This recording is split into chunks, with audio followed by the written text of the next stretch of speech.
خير، صباح النور، كل سنه وانتم طيبين، سنه سعيده علينا وعليكم يا رب. هو كده، انا كل مره افتتح اي حاجه بعملها بقول سنه سعيده علينا وعليكم، لان كل يوم جديد بيجي علينا بيبقى بوقت حلو، كل يوم ساعه بتعدي علينا، كل دقيقه بتعدي علينا بتبقى وقت حلو بالنسبه لنا. فانا بقول لكم صباح الفل وكل سنه وانتم طيبين. هنعمل النهارده الجبنه الدمياطي للتخزين. تمام، تعالوا بقى نشوف المقادير وركزي معايا كويس جدا جدا، لان اقل حاجه في الموضوع دوت ممكن تقل معاكي.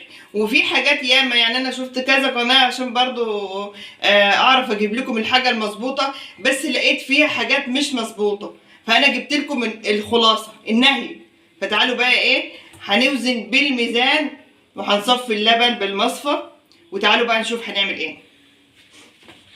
اول حاجه انا طبعا معايا حبه اللبن، اشتريت لبن كل يوم بقى، يعني بقى لي 3 ايام بجيب شويه لبن، بس حطهم في التلاجة عشان ما يربوش. ماشي، تعالوا بقى عشان نوزن، وانا مسخنه الحله بتاعتي اهي. تعالوا بقى عشان نوزن، لازم الحله تكون تاخد صدمه عشان ما يكونش فيها اي شويه ميه ديت ماشي. تعالوا بقى معايا كده ثانيه واحده عشان احنا نصفي بالمصفى بتاعتنا. اهم حاجه تصفي عشان لو شوايب ولا اي حاجه. شايفين الطشه دي؟ لازم الطشه دي لللبن. ماشي، هوزن الباقي واجيلكم اقول لكم هو قد ايه بالظبط، عشان نتكلم ونعمل نحط الحاجه بتاعتنا على اللبن تبقى مظبوطه. اهو يا حبايبي اللبن وزنته جه 12 كيلو. ماشي، تعالوا بقى عشان هنقول التكايه بتاعت الملح. الملح لكل كيلو 2 2 مهرمين كده، يبقى هنحط 24 معلقه. 2 3 4 في شويه لبن 5 6 7. هعدهم وارجع لكم. اهو يا حبايبي حطيت الملح اهوت. بس بنتي قالت لي ما تكتريش ملح يا ماما عشان نعرف ناكله منها قبل رمضان يعني، فقلت ماشي. رحت انا حاطه 20 معلقه بس، يعني بدل 24 حطيت 20، نقصت 4 معالق. طبعا الملح اكيد بيبقى فيه شوايب زي ما انتم شايفين كده. ماشي، انا قلت لكم اهم حاجه في الموضوع ده انكم تصفوا اللبن وتصفوا الملح وتصفوا اي حاجه بتنحط عليه. تعالوا بقى نشوف اللبن.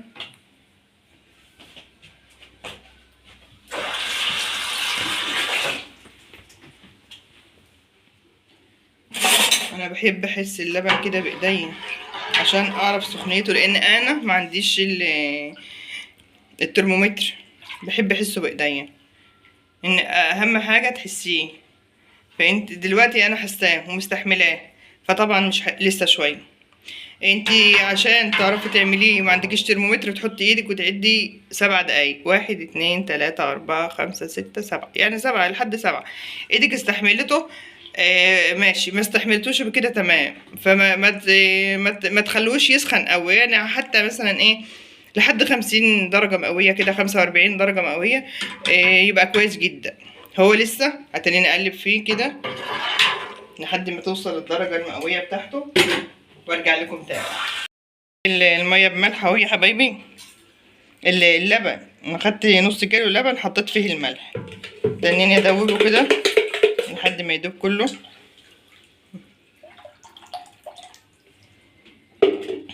اهو.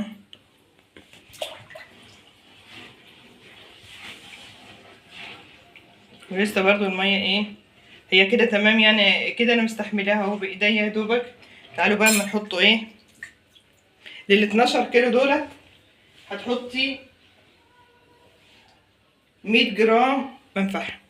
100 جرام، مش يقولك معلقتين ويقولك 3، اللي انا جربته اللي عملته 100 جرام اهو. اهو منفعه، وطفي عليها النار بقى اهو. خلاص كده، خليكي تقلبي شويه لحد المنفعه ما تدخل في كل في كل اجواء اللبن.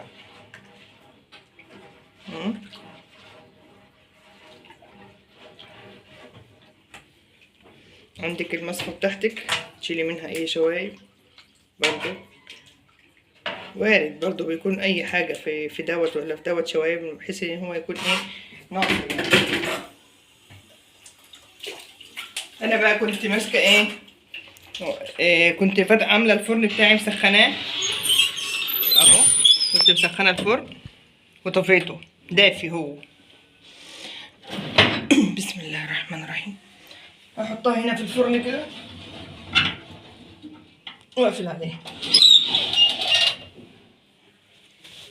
بالظبط انا مش عارفه الوقت، فانا معاكم اهو، لان انا كنت عامله نسبه بسيطه، فانا كنت عامله شويه صغيرين المره اللي فاتت، هم غابوا معايا 8 ساعات بالظبط. اما ودي حبايبي الجبنه طلعتها اهوت من البوتاجاز. بسم الله الرحمن الرحيم.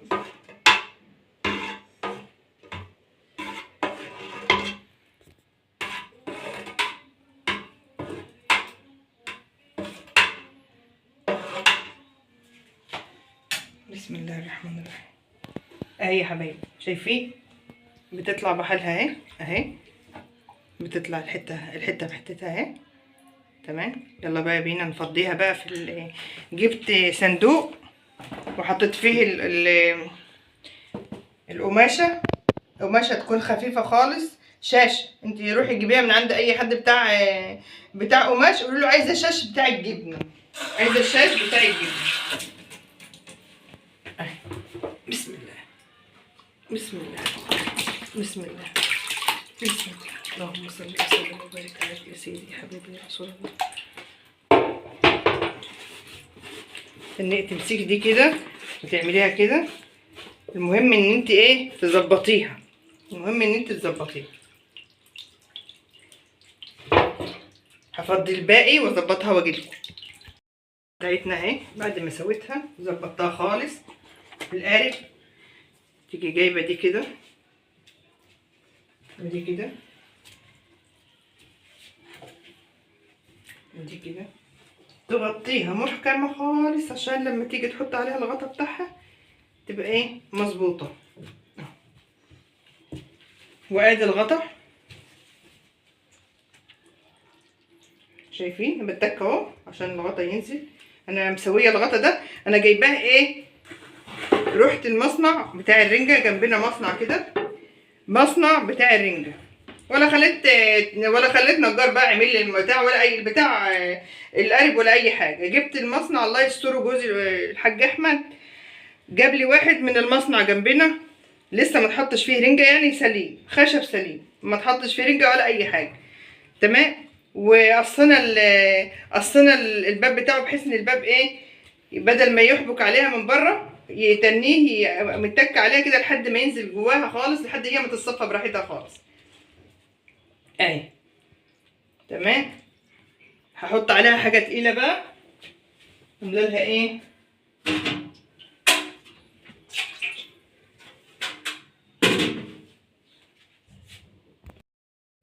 رفعتها على حاجه بقى عشان ايه، هي ديت كانت منها للصينيه فكانت حتى انها تشرب ميتها، رفعتها على حاجه اهوت. وهحط عليها ايه بقى، الحلو اللي كان فيها اللبن اهي زي الفل كده، زي الفل. ونسيبها بقى خالص لحد ما تتصفى براحتها خالص. وبعدين ايه نجيبها. انا حطها دلوقتي المغرب هتدن اهي، ان شاء الله بكره الصبح هشيل من عليها الميه واوريها لكم. يلا يا حبايبي، بعد الجبنه ما خلصت انا حطيتها المغرب، شلت من عليها الميه الفجر وانا بصلي الفجر، وجيت سبتها من غير اي حاجه، وجيت الصبح اهوت بوريها لكم علشان يكون المصداقيه بتاعنا بس في الكلام. وهقول لكم كل التكات بتاعتها. تعالي بس نقلبها الاول كده.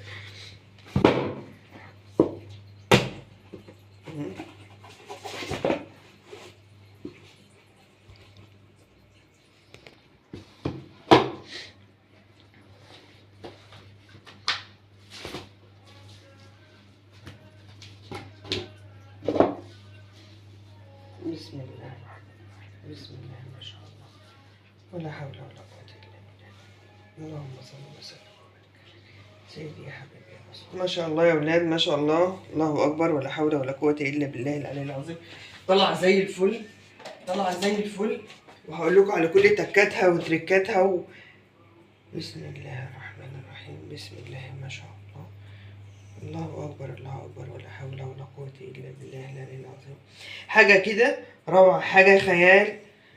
يعني انا بصراحة ربنا انا عملتها 3 4 مرات قبل كده، وكله كنت بجرب عشان ما اكدبش عليكم واقول لكم لا ده انا عاملاها قبل كده كذا مرة ومش عارف، لا 3 4 مرات مش اكتر.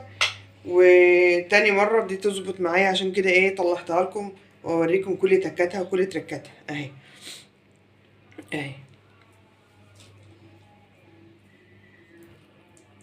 اهي اهي، شايفين الجمال والحلاوة اهي يا حبايبي اهي. تمام.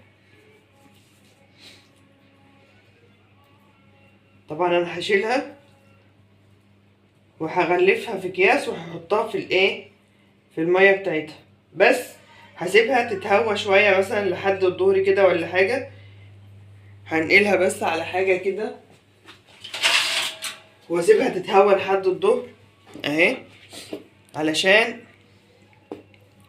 اعرف الفها في الاكياس كويس.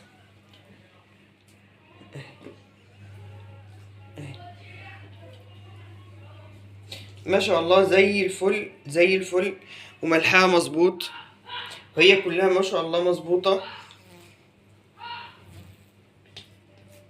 اهي اهي. تمام. ان شاء الله هسيبها بس تتهوى شوية، لازم تسيبيها تتهوى شوية من بعد ما كانت في المية، من بعد ما كانت في الخيشة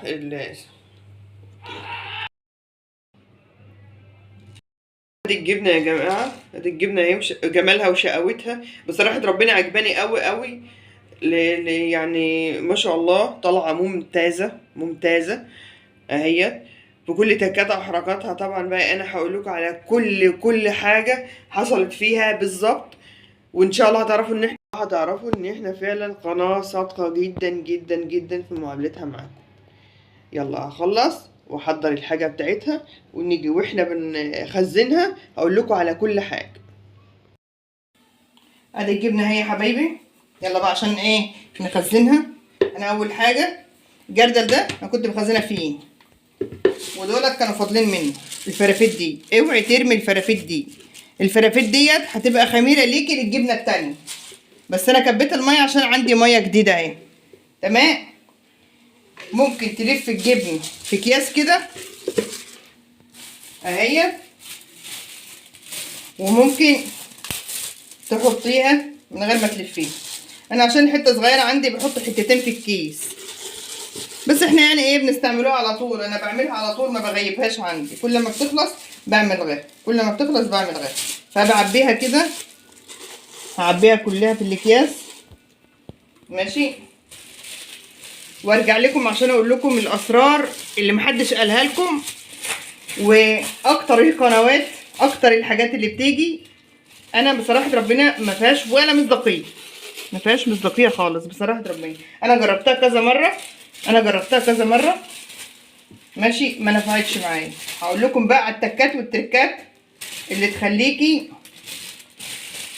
تمام في الموضوع ده ماشي. اول حاجه بقى هنعملها ايه، انا خلاص عبيت الجبنه كلها اهوت. هنعمل قرنين فلفل دول كده مفروم حراق، هنعشقهم كده اهو ماشي.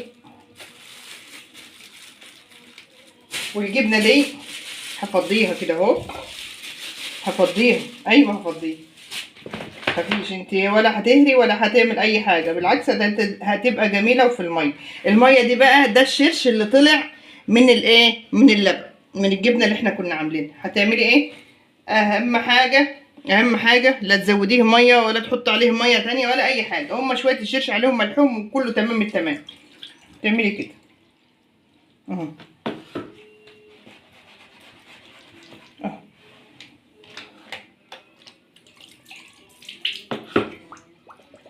اهو،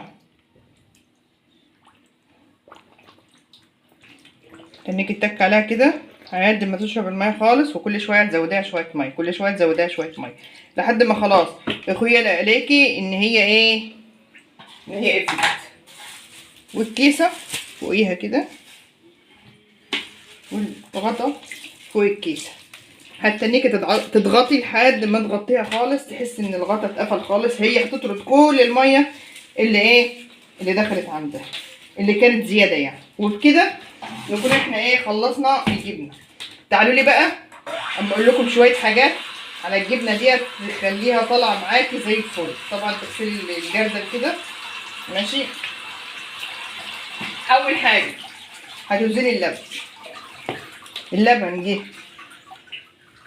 انا كنت وزنته طلع 12 كيلو بالظبط. ال 12 كيلو دولت خدوا بالظبط وزنها على الميزانه 100 جرام منفعه. 100 جرام منفعه. وللكيلو اللبن تحطي معلقتين 2 ملح. معلقتين 2 ملح هتحطيها وتسخني اللبن. هتسخني اللبن تحسيه بتعد لحد 10 وانت ايدك فيه، لحد ما تحسي ان هو خلاص مش مستحمله ايدك. هو ده التمام. تيجي جايه مدوبه الملح في شويه لبن من اللبن اللي انت وزناه، وحاطه المنفعه. بعد ما تدوبي اللبن في الملح مع اللبن تحطي المنفعه ال 100 جرام. وقيسي بقى ال 100 جرام دولت ل 12 كيلو. اقسميهم بقى ان شاء الله. لو انت عامله 3 اقل حاجه تعملي 4 كيلو عشان تلاقي لك حته جبنه حلوه تعرفي تاكليها.